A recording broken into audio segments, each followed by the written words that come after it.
அவ கண்டாரோலி கார்த்தி நான் வச்சுக்கோங்களேன். அப்படியே எனக்கு அங்கமே ஒரு நிமிஷம் நிதானம் இல்லாம இருப்பேன். அவ்வளோ ஆனந்தமா இருக்கும் அந்த அந்த கண்டாரோலி கார்த்தின்றப்ப அவ்வளோ இனிமையா இருக்கும் எனக்கு. இப்போ சரி, எங்க அம்மாட்ட எல்லாம் வந்து சொல்லிட்டாங்க, ப்ரோ இப்படி வந்து கண்டாரோலி கார்த்தின்னு உன் பையன் வீடியோ போடுறான், அந்த திவ்யா கள்ளச்சியை தான் கல்யாணம் பண்ணிக்க போறேன்னு வீடியோ போடுறான்லாம் சொன்னாங்க.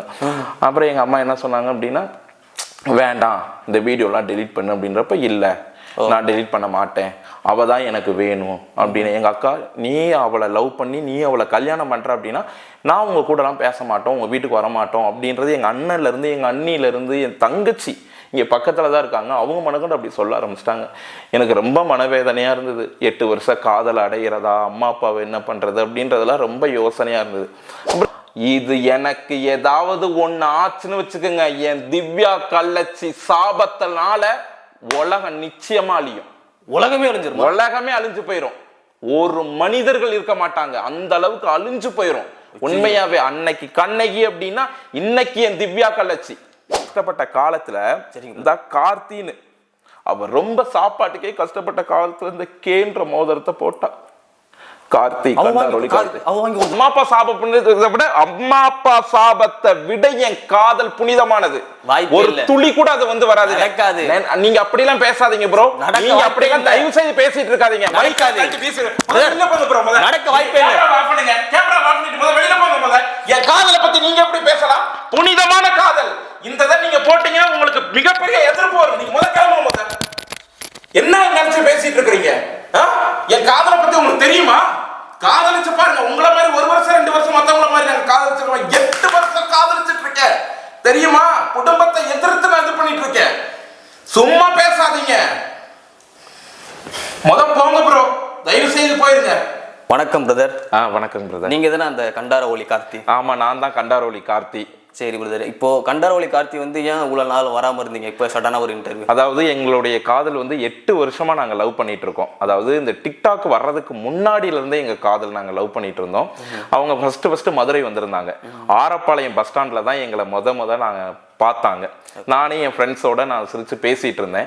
அதுக்கப்புறம் வந்து எப்படியோ என் நம்பரை வந்து வாங்கிட்டாங்க, என் ஃப்ரெண்ட்ஸ்ல இருந்து வாங்கியிருப்பாங்களாட்டிருக்கு. அதுக்கப்புறம் அவங்க வந்து வாட்ஸ்அப்ல மெசேஜ் பண்ணாங்க, உங்களை எனக்கு பிடிச்சிருக்கு.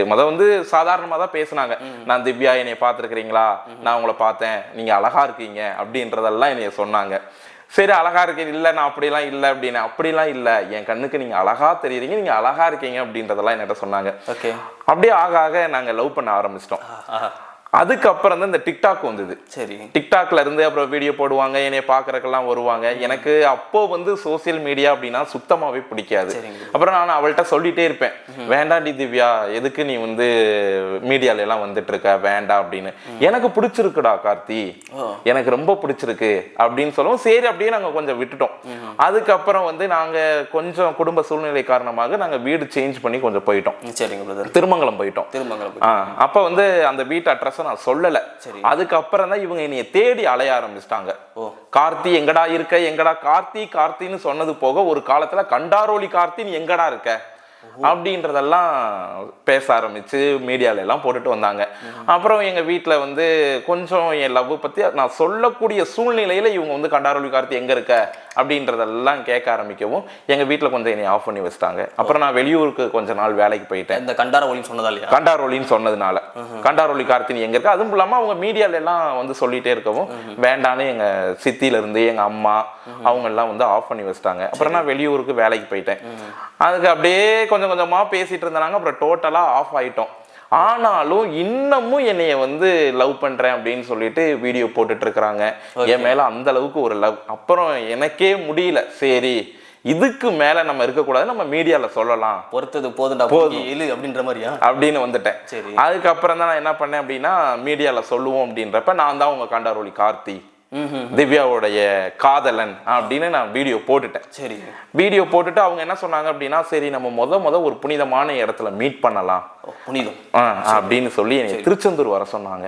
ஓ சரி, நான் வந்து சொல்லுங்க திருச்செந்தூர் வந்தேன். திருச்செந்தூர் வந்துட்டு அன்னைக்கு வந்து பாத்தீங்க அப்படின்னா பௌர்ணமி சமயனால பயங்கர ரஷ், டவர் ப்ராப்ளமா இருந்தது. அப்புறம் நம்ம ஒரு வீடியோல சொல்லுவோம் அப்படின்றதுக்காக நான் வீடியோ போட்டு, நான் தான் கண்டாரொளி கார்த்தி, நான் இந்த லொகேஷனல் பார்த்துக்கோ திவ்யா கலச்சி, நான் இங்கே தான் இருக்கேன் அப்படின்றத லொகேஷனில் உங்களுக்கு நான் வீடியோ போட்டு அனுப்பிட்டேன். சரிங்க. அதுக்கப்புறம் என்ன ஆயிடுச்சு அப்படின்னா, எங்க வீட்டில் வேற ஃபேமிலியோட வந்திருந்தேன். எங்க அம்மா இருந்தாங்க, எங்க சித்தி, அக்கா, அண்ணன்லாம் இருந்தாங்க. அதுக்கப்புறம் சரி, இவங்களை எப்படியாவது என் லவ்வரை மீட் பண்ணணும், அவளை நான் மீட் பண்ணியே ஆகணும், 8 வருஷம் கழிச்சு மீட் பண்ணுறோமே அப்படின்னு சொல்லிட்டு ரொம்ப நான் ஹாப்பியாக இருந்தேன், ரொம்ப சந்தோஷமா இருந்தேன். அப்புறம் என்ன ஆயிடுச்சு அப்படின்னா, திவ்யா வருவான்றப்ப எங்கள் அக்காவுக்கு தெரிஞ்சிருச்சு. என்ன வீடியோ இப்படி போட்டிருக்க அப்படின்னாங்க. ஆமாம், நான் பார்க்க போகிறேன் அப்படின்றப்ப எங்கள் அக்கா ரொம்ப என்னை திட்ட ஆரம்பிச்சிட்டாங்க. எங்கள் அம்மாட்டெல்லாம் சொல்லிட்டாங்க. அப்புறம் சொல்லவும் நாங்கள் வண்டி ஏறி வந்துட்டோம். வீட்டுக்கு வந்தாச்சு. வீட்டுக்கு வந்தோன்னா அந்த வீடியோ ரொம்ப மில்லியன் கணக்கில் வியூஸ் போகவும் சொந்த பந்தம் எல்லாம் பார்த்து சரி எங்கள் அம்மாட்டெல்லாம் வந்து சொல்லிட்டாங்க, ப்ரோ இப்படி வந்து கண்டாரொளி கார்த்தின்னு உன் பையன் வீடியோ போடுறான், அந்த திவ்யா கலச்சியை தான் கல்யாணம் பண்ணிக்க போகிறேன்னு வீடியோ போடுறான்லாம் சொன்னாங்க. அப்புறம் எங்கள் அம்மா என்ன சொன்னாங்க அப்படின்னா, வேண்டாம் இந்த வீடியோலாம் டெலீட் பண்ணு அப்படின்றப்ப, இல்லை நான் டெலீட் பண்ண மாட்டேன், அவள் தான் எனக்கு வேணும் அப்படின்னு. எங்கள் அக்கா, நீ அவளை லவ் பண்ணி நீ அவளை கல்யாணம் பண்ணுற அப்படின்னா நான் உங்கள் கூடலாம் பேச மாட்டோம், உங்கள் வீட்டுக்கு வர மாட்டோம் அப்படின்றது எங்கள் அண்ணன்லேருந்து, எங்கள் அண்ணிலேருந்து, என் தங்கச்சி இங்கே பக்கத்தில் தான் இருக்காங்க, அவங்க மனக்கொண்டு அப்படி சொல்ல ஆரம்பிச்சிட்டாங்க. எனக்கு ரொம்ப மனவேதனையாக இருந்தது. 8 வருஷம் காதல் அடைகிறதா, அம்மா அப்பாவை என்ன பண்ணுறது அப்படின்றதெல்லாம் ரொம்ப யோசனையாக இருந்தது. அப்புறம் எங்கள் அம்மா ஒரு காலகட்டத்தில் என்ன பண்ணிட்டாங்க அப்படின்னா, முந்தா நாள் தான், நீ அவளை கல்யாணம் பண்ணிக்க, நாங்கள் வந்து ஊட்டியில் போய் கல்யாணம் பண்ணிக்குவோம், அங்கே எங்களுக்கு கெஸ்ட் ஹவுஸ் இருக்குது, அங்கே தங்கிக்கலாம் அப்படின்றதுல இருந்தோம். எங்கள் அம்மா கேட்டுட்டாங்க அந்த விஷயத்த, உன்னை விட்டு போயிடுவோம் அப்படின்னு சொல்லிட்டு. இப்போ நேற்றுக்கு எங்கள் அம்மாவும் அப்பாவும் முதியோர் இல்லம் போயிட்டாங்க, அங்கே போய் ஜாயின் பண்ணிக்கிட்டாங்க, நீ வேண்டாம் அப்படின்னு. எங்கள் தங்கச்சி என்கிட்ட பேசுறதில்ல, எங்கள் அக்காவும் பேசுறதில்ல. ஃபோன் பண்ணோம்னா கூட, யார் நீ, அவருக்கா இல்லை உனக்கு, எங்களை விட உங்களுக்கு அவ தானே முக்கியம், அவ கூட போ அப்படின்னு சொல்லி ப்ரோ எல்லாரும் என்னை விட்டுட்டாங்க. இப்போ இந்த வீட்டில் நான் தனியாக தான் இருக்கேன். திவ்யாக்காக எல்லாத்தையும் விட்டுட்டீங்க அப்போ சார்? எல்லாருமே விட்டுட்டு எங்கள் அம்மா அப்பா முதியோர் இல்லத்துக்கு போயிட்டாங்க, இங்கேயே பக்கத்தில் தான் இருக்குது. நான் போய் கூப்பிட்டேன். சரி, என்ன அவளுக்காக எங்களை விட்டுட்டு இல்லை வேண்டான்னு, நாங்கள் ஏதோ இருந்த காலத்தில் ஓட்டிக்கிறோம், நீ இல்லைன்னே நினச்சிக்கிறோம் அப்படின்னு. எங்கள் அண்ணனே எங்கள் கூட பேசுறது இல்லை. ஆனால் எனக்கு வந்து எங்கள் அம்மா அப்பாவை விட 8 வருஷம் எனக்காக அவள் காத்திருந்தா. அவன் நினச்சிருந்தப்போ ஒரு கல்யாணம் பண்ணியிருந்திருக்கலாம். ஆமாம். ஆனால் அவள் கல்யாணம் பண்ணிக்கல, எனக்காக இருக்கா. நாங்கள் எப்படியும் ஒன்று சேருவோன்றது எனக்கு நம்பிக்கை இருக்குது. எங்கள் அப்பா அம்மா மீறி எங்கள் அக்கா தங்கச்சி நாங்கள் மொத்தம் கூட பிறந்தவங்க 5 பேர். இப்போ 4 பேரும் என்னை ஒதுக்கிட்டாங்க, வேண்டாம் நீ ஏன் கண்டாரொளி கார்த்தி அவளுக்காக இது பண்ணுற அப்படின்ட்டு என்னை விட்டுட்டாங்க. எங்கள் அம்மா அப்பா முதியோர் இல்லத்தில் போய் காலையில் கூட நான் கூப்பிட்டேன், சரி வாங்கம்மா அப்படின்னு. அவளை கல்யாணம் பண்ண மாட்டேன், நான் வீடியோ போட மாட்டேன்னு சொல்லு, நாங்கள் வர்றோம் அப்படின்னாங்க. நான் அங்கேயே சொல்லிட்டேன், கல்யாணம் பண்ணா எனக்கு திவ்யா கலச்சி தான், இல்லை அப்படின்னா அவளை நினைச்சு நானும் இப்படியே இருந்துருவேன், அவளும் அங்கே அப்படியே இருந்துருவா அப்படின்னு நான் சொல்லிட்டேன். புரியுது. இந்த அளவுக்கு டீப்பாக லவ் பண்ணி வச்சிருக்கீங்க. ரொம்ப எங்களுடைய லவ் உண்மையானது ப்ரோ. சொல்ல போனா வந்து காதல்களுக்கெல்லாம் எடுத்துக்காட்டு எங்க லவ். கிட்டத்தட்ட 8 வருஷமா. வேற பொண்ணா இருந்தா இன்னைக்கு அவங்க வாங்குற காசுக்கும் சம்பளத்துக்கும் அவங்க வேற பையனை கல்யாணம் பண்ணிக்கலாம். ஆனா நான் தான் வேணும், இந்த பல்லழகன் தான் வேணுங்கிறாங்க. அப்படி அவங்க என்னைய கூட, நான் கூட கம்பி கட்டிக்கிறேன்றப்ப, இல்லடா இந்த பல்ல பார்த்தாண்டா உன்னை நான் லவ் பண்ணேன், எதுக்குடா, இது கடவுள் கொடுத்தது, நேச்சர், இது அப்படியே நீ இரு. 2 பேத்துக்கு ஒரே மாதிரி பல்லு இருக்க மாதிரி. இப்ப கூட அவங்க வந்து கட்டிட்டாங்க, கட்டி சரி பண்ணிட்டாங்க, நீ இப்படியே இரு, உனக்கு இதுதான் மேல பிடிச்சதே இந்த பல்லு தான் அப்படின்றதெல்லாம் சொல்லுவாங்க ப்ரோ. நாங்க ஃபர்ஸ்ட் இந்த மீடியால இருக்கிறப்ப எப்படி இருந்தோம் தெரியுங்களா, கை கோர்த்து நடந்து பார்த்தாங்க அப்படின்னா திருஷ்டி பற்றும். அந்த அளவுக்கு இருப்ப என் மேல ரொம்ப பாசமா இருப்பாங்க. சிரிக்க சிரிக்க சொல்லி, நீங்க சிரிக்காதீங்க ப்ரோ, வேதனையில நான் சொல்லிட்டு இருக்கேன், ரொம்ப மனவேதனையில சொல்றேன். அந்த அளவுக்கு எங்க இமேஜின் பண்ணி பார்த்துருந்தேன், நீங்களும் அவங்களும் ஒன்னா வச்சு நினைச்சு பாருங்க. உண்மையாவே நான் இப்ப கூட ஒரு வீடியோ போட்டேன், இந்த எங்க காட்டேஜ்ல தான் நாங்க தங்குவோம் கல்யாணம் பண்ணி அப்படின்னு. அப்ப கூட நினைச்சு பார்த்தோம், இந்த இயற்கையில அப்படியே மழை தூறதுல அப்படியே கை கோர்த்து நடந்து போனா அந்த இயற்கைக்கே வந்து ஒரு வெக்கம் வந்துடும் எங்களை பார்த்து, அந்த அழகுலையா. ஆமா ப்ரோ, உண்மையாவே நான் சின்சியரா சொல்றேன். இந்த அளவுக்கு என் ஃபேமிலியே வேண்டாம், எனக்கு திவ்யா கலச்சி தான் வேணும்னா நான் அவளை எவ்வளவு லவ் பண்றேன், அவ என் மேல எவ்வளவு லவ்வா இருக்கான்னு பாருங்க, நினைச்சு பாருங்க. உண்மையாவே வருங்காலத்துல காதலுக்கு எடுத்துக்காட்டா சத்தியமா நாங்க தான் வருவோம். அந்த அளவுக்கு எங்க லவ் சின்சியரான லவ். ஷாஜகான் மாதிரி. உண்மையா அவ கஷ்டப்பட்ட காலத்துல இந்த கார்த்தின்னு அவ ரொம்ப சாப்பாட்டுக்கே கஷ்டப்பட்ட காலத்துல இந்த கேன்ற மோதிரத்தை போட்டா. கார்த்தி வாங்கி கொடுத்ததா? அவங்க வாங்கி கொடுத்தது ப்ரோ. இன்னமும் நான் இதை போட்டுட்டு இருக்கேன். திவ்யா வாங்கி கொடுத்தது. திவ்யா வாங்கி கொடுத்தது. என் திவ்யா கள்ளச்சி என் காதலி எனக்கு வாங்கி கொடுத்தது இது. கேட்ட சிம்பிள். இவன் ஞாபகமா போட்டுக்கடா அப்படின்னு. அவங்க கிட்ட காசு இப்ப காசு இல்லாதப்பயே அவ்வளவு கஷ்டப்பட்டு எனக்காக இது வாங்கி கொடுத்தது அவங்க. புரியுது. இன்னமும் நான் வந்து இதை ஞாபகமா நான் போட்டுட்டு இருக்கேன். இது இருக்கவும் என் கூடயே இருக்கிற மாதிரி ஒரு ஃபீல். அவளுக்காக தான் எல்லாம் பண்ணி வச்சிருக்கிறேன். அவ வரணும், எனக்கு கிடைக்கணும், நாங்க சீக்கிரம் கல்யாணம் பண்ணணும். மக்களே அதைத்தான் மீடியாலயே அவங்க எல்லாம் எதிர்பார்ப்பே அதுதான். எப்ப எங்க கல்யாணம் நடக்கும், நாங்க 2 பேரும் எப்ப ஒன்னா சேர்ந்து வீடியோ போடுவோம்னு எதிர்பார்த்துட்டு இருக்காங்க. அந்த அளவுக்கு இருக்கு எங்க லவ். நீங்க உங்களுக்கும் தீபாவுக்கும் கல்யாணம் பண்ணா அந்த மழை வராதால மழைலாம் வந்துருமா பிரதர்? உண்மையாவே வரும் ப்ரோ. Okay brother. மழை அப்படியே பொங்கி அப்படியே அது என்ன சொல்றது, புயல் அடிக்கும், மின்னல் வெட்டும். ஏன்னா இத்தனை வருடங்கள் கழித்து நாங்க சேர்றோம் பாத்தீங்களா, அதனால அந்த இயற்கை வந்து எங்களை அப்படி வந்து வாழ்த்தும், ஆனந்த கண்ணீர் ஊத்தும். அந்த அளவுக்கு ப்ரோ, அந்த அளவுக்கு. இன்னைக்கு வந்து கள்ளக்குறிச்சியில எத்தனையோ பேர் சாராயம் குடிச்சு செத்து போயிட்டாங்கிறாங்க. ஆனா எனக்கு அதெல்லாம் ஞாபகம் இல்ல. கள்ளக்குறிச்சி அப்படின்னாவே என்னுடைய திவ்யா கள்ளச்சி தான் எனக்கு ஞாபகம் வருவா. நான் நினைச்சேன் அந்த எல்லாருமே வீடியோ போட்டாங்க கள்ள சாராயம் குடிச்சு அப்படி செத்தாங்க அப்படின்னு. என்னால போட முடியல. ஏன்னா என் புனிதமான திவ்யா தான் அதுல எனக்கு ஞாபகம் இருக்கு. அந்த கள்ள சாராயத்திலையும் கள்ளக்குறிச்சிலையும் திவ்யா தான் எனக்கு ஞாபகம். கள்ளக்குறிச்சி திவ்யா கள்ளச்சி அதுதான் எனக்கு வந்து, அதுதான் எனக்கு ஃபுல் அண்ட் ஃபுல். இப்போ எல்லாம் நேற்று இதோட ஒரு நாள் ஆச்சு நான் சாப்பிட்டு. அவள்கிட்ட பேசினாவே எனக்கு வந்து வயிறு நிறைஞ்சிரும். அவள் ஃபோட்டோவை பார்த்தாவே போதும். நீங்க பேசிப்பீங்களா? நாங்க பேசிக்குவோம். இதை பத்தி பேசுவீங்க? கல்யாணம், எங்களுடைய காதலை பத்தி நாங்க பேசுவோம். வருங்காலத்துல என்ன பண்ணணும்ன்றதெல்லாம் பேசுவோம். அவ என்ன சொல்லிட்டு இருக்கானா, இன்னும் ஒரு 2 வருஷம் போகட்டும், நான் கொஞ்சம் சம்பாரிச்சிடுறேன், நம்ம ஒரு வீடு கட்டி நம்ம வந்து கொஞ்சம் பணம் சேர்த்து வச்சுட்டோம் அப்படின்னோம்னா பிற்காலத்துல வந்து நம்மளுக்கு யூஸ் ஆகும். நம்ம குழந்தைய நல்ல இடத்துல படிக்க வைக்கணும், நல்லா படிக்க வைக்கணும் அப்படின்றதெல்லாம் ஒரு எய்ம். இல்லைன்னா நாங்க வந்து சீக்கிரமே கல்யாணம் பண்ணி இருந்திருப்போம். கல்யாணம் பண்ணி குழந்தை பிறந்ததுன்னு வச்சுக்கோங்க. உங்க பேர் கண்டாரோலி கார்த்தின்னு வச்சுட்டாங்க. ஆமா. பையனுக்கு என்ன பேர்? பையனுக்கு அவங்களே பேர் வைப்பாங்க. எனக்கு அவங்க தான் பேர் வச்சாங்க. கண்டாரோலி கார்த்தின்ற ஒரு பட்டத்தை கொடுத்திருக்காங்க. இன்னைக்கு வந்து மிகப்பெரிய ஒரு பட்டங்க. இன்னைக்கு உலகத்துல வந்து இன்னைக்கு கார்த்தின்னு யாரும் பேர் வைக்க மாட்டாங்க. ஏன்னா நான் இருக்கேன். ஒரு புனிதமான காதலியோட பேர் அது அப்படின்னு சொல்றதுக்காகவே நீ யாரு கார்த்தின்னு இப்போ நீ பிறக்கிற குழந்தைங்களுக்கு யாரும் கார்த்தின்னு வைக்க மாட்டாங்க. ஏன்னா என் பேரு புனிதமான காதலோடைய நேம், அதை நம்ம வைக்க கூடாதுங்க அப்படின்ற அளவுக்கு வந்ததுனால அவ எனக்கு கொடுத்த மிகப்பெரிய ஒரு பட்டம். இன்னைக்கு அந்த பட்டத்தை சுமந்துட்டு எப்படா எனக்கு பட்டாபிஷேகம் நடக்கும், எனக்கு திருமணம் நடக்கணும் நான் காத்திருக்கிறேன். இவ்வளோ ஒரு புனிதமான காதல் கொடுத்தாரு. இது இல்லாம திவ்யா இப்போ சமீப காலங்களா வீடியோக்களை நாங்க பார்க்குறோம்.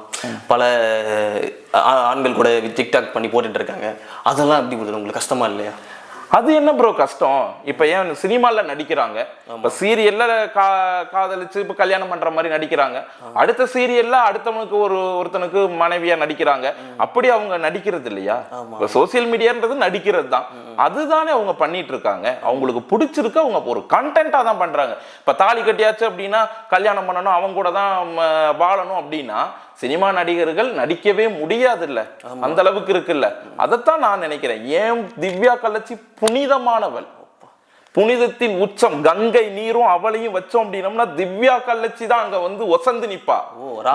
ராமருக்கு எப்படி சீதா மாதிரி திவ்யா கள்ளச்சி இந்த கண்டாரோலி கார்த்திக்கு ராமருக்கு சீதா எப்படி வனவாசம் அவர் போனாரோ, போய் வந்து 8 வருஷமோ 10 வருஷமோ அவர் வனவாசம் போய் திருப்பி வந்தாரு. அது போல இப்ப நான் வனவாசத்துல இருக்கேன்னு நினைச்சிட்டு இருக்கேன். சரி முடிஞ்சு நம்ம திருப்பி நம்மளுக்கு வந்து திருமணம் நடக்கும், நம்மளுடைய வாழ்க்கை வந்து மிகப்பெரிய ஒரு கோபுரமா கட்டி இருப்போம் அப்படின்ற ஒரு மனக்கோட்டை இங்க இருந்து நான் கட்டிட்டு இருக்கிறேன். இதுக்காக நான் ராமர் கோவில் நடந்தே போய் என் திவ்யா கள்ளச்சி நினைச்சு, ராமா நடந்து போனீங்களா? நடந்து போனேன். இங்க இருந்து ஈரோட்ல இருந்து யூபி வரையும் நான் நடந்து போயிருக்கேன். எதுக்காக போனீங்க நடந்து? அது வந்து என் திவ்யா கள்ளச்சிய மனசுல நினைச்சுக்கிட்டு நாங்க சீக்கிரமா வந்து ஒண்ணு சேரணும். ராமா, நீ எப்படி காட்டுக்குள்ள இருந்து வெற்றி அடைஞ்சு திருப்பி வந்து உனக்கு பட்டாபிஷேகம் நடந்து எப்படி நீ நாட்டை ஆண்டீங்க, அது போல நானும் வந்து என்ன பண்ணணும் அப்படின்னம்னா என் கல்யாணம் நடந்து எனக்கும் குழந்தை பிறந்து நாங்க ஒரு ஃபேமிலியா சந்தோஷமா இருக்கணும். அதுக்காக நடந்தே இங்க இருந்து ஈரோட்ல இருந்து யூபி வரைய கிட்டத்தட்ட 83 நாள் நான் நடந்து போயிருக்கேன். பொய் சொல்லாதீங்க போயில. உண்மையாவே பிரதர். எப்படி நம்புறது நானு? நான் மீடியால போட்டிருக்கேனே. அப்படி என்னோட இன்ஸ்டாகிராம் ஐடியில பாருங்க. நான் நடந்து போயிருக்கிறேன். திரிவேணி சங்கம்ங்கிறது யூபி போற வழியிலேயே இருக்குது. ஒரு 70 கிலோமீட்டருக்கு முன்னாடி இருக்கு. சரிங்க பிரதர். அந்த திரிவேணி சங்கத்துல நான் நீராடல. ஏன் அப்படின்னம்னா புனிதமானவள் நம்ம கல்யாணம் பண்ணிக்க போறோம். திவ்யாவை நம்ம திவ்யா கள்ளச்சியை கல்யாணம் பண்ணிக்க போறோம். சரிங்க பிரதர். அந்த புனிதத்தோடையே லைஃப் லாங் வாழ போறோம். அப்புறம் ஏன் நம்ம இந்த புனித நீராடணும்? ஏன் திவ்யா கள்ளச்சியை விட புனிதம் வேற ஏதாவது இருக்கா? அவளுக்காக பெத்தவங்களை விட்டுருக்கேன். முதியோர் இல்லத்துக்கு போயிட்டாங்க, நானும் அவளை விட்டுட்டேன். சரிங்க. அதை விட இனி என்ன நம்மளுக்கு புனிதம் இருக்கு அப்படின்ற அவளுக்காக இப்ப தவம் இருந்துட்டு இருக்கேன் வனவாசத்துல. எப்படி ராமர் போய் வனவாசத்துல போய் யாரும் இல்லாம இருந்தாரோ அது போல என் குடும்பத்தை இழந்து நான் என் குடும்பம் எல்லாருமே விட்டுட்டு போயிட்டாங்க. அவளுக்காக நான் இருக்கேன். கடவுளே பிரதர், இப்படி லவ் பண்ணீங்களா பிரதர்? உண்மையாவே பிரதர். ஐயோ எனக்கே அழுக வருது பிரதர். இப்படி ஒருத்தவங்க லவ் பண்ண முடியுமா பிரதர்? அந்த அளவுக்கு நாங்க லவ் பண்ணிட்டு இருக்கோம். இன்னைக்கெல்லாம் லவ்ன்ற பேர்ல என்னென்னமோ பண்ணிட்டு விட்டுட்டு போயிடுறாங்க. ஆமா, நானும் அவளை விடலை, அவளும் என்ன விடலை. இன்னைக்கு அந்த அளவுக்கு எங்களுடைய லவ் வந்து அப்படி இருக்கு. யாராலையும் உடைக்க முடியாது, பிரிக்க முடியாது எங்களை. அந்த அளவுக்கு ஒரு காதல். சுனாமியே வந்தாலும் அழிக்க முடியாது. சுனாமியே நெருங்கி வந்தாலும் நாங்க 2 பேரும் நிக்கிறத பார்த்து வந்த வேகத்தை விட பின்னாடி போயிரும். ஏன்னா புனிதமானவர்கள் நிக்கிறாங்க. 8 வருஷம் கழிச்சு இவங்க சேர போறாங்க. இவங்களை அழிச்சு அந்த பாவத்தை நம்ம வாங்கிக்கணுமான்னு அது நினைச்சிரும். அந்த அளவுக்கு உள்ளது. கடவுளே, kidney touching love story brother இது. அதை எங்க ஃபேமிலியில ஏத்துக்க மாட்டேங்கிறாங்க ப்ரோ. அவ வந்து அப்படி ஆடுறா இப்படி ஆடுறா கெட்ட வார்த்தை பேசுறா அப்படின்னு. கெட்ட வார்த்தை தானே பிரதர்? அதுதானே. அதை ஏத்துக்க மாட்டேங்கிறாங்க பேரண்ட்ஸ், அக்கா தங்கச்சிங்க ஏத்துக்க மாட்டேங்கிறாங்க. இதுக்கு என்ன பிரதர் பண்ணலாம்? இதுதான் மக்கள் வந்து நாங்க சேரணும்னு நினைக்கிறாங்க. எல்லாருமே இப்ப வரும். தூக்க மாட்டேங்குது பிரதர். ஏன் ப்ரோ நீங்க தூக்க மாட்டேங்கிறீங்க எங்க காதலுக்காக? இல்ல பிரதர் சொல்லுங்க. அப்ப நான் தீ குளிச்சிடறேன் பிரதர். அப்ப சேர்த்து வைப்பாங்களா பிரதர்? நீங்க தீ குளிச்சா சேர்த்து வைப்பாங்களா சொல்லுங்க? ஒரு 10 இன்னமும் பாருங்க, இன்னும் ஒரு வருஷத்துல நாங்க சேரலைனா இல்லன்னா உங்களை தீ குளிக்க வச்சிடலாம் பிரதர் 2 பேத்தையுமே. அந்த பாவத்தை நீங்க ஏத்துக்காதீங்க. 7 ஜென்மத்துக்கும் அந்த பாவம் உங்களை விடாது ப்ரோ. உண்மையாவே அன்னைக்கு சாபம் விட்டு கண்ணகி சாபம் விட்டு மதுரை அழிஞ்சுது. ஆமா, இது எனக்கு ஏதாவது ஒண்ணு ஆச்சுன்னு வச்சுக்கோங்க, என் திவ்யா கள்ளச்சி சாபத்தினால உலகம் நிச்சயமா அழியும்.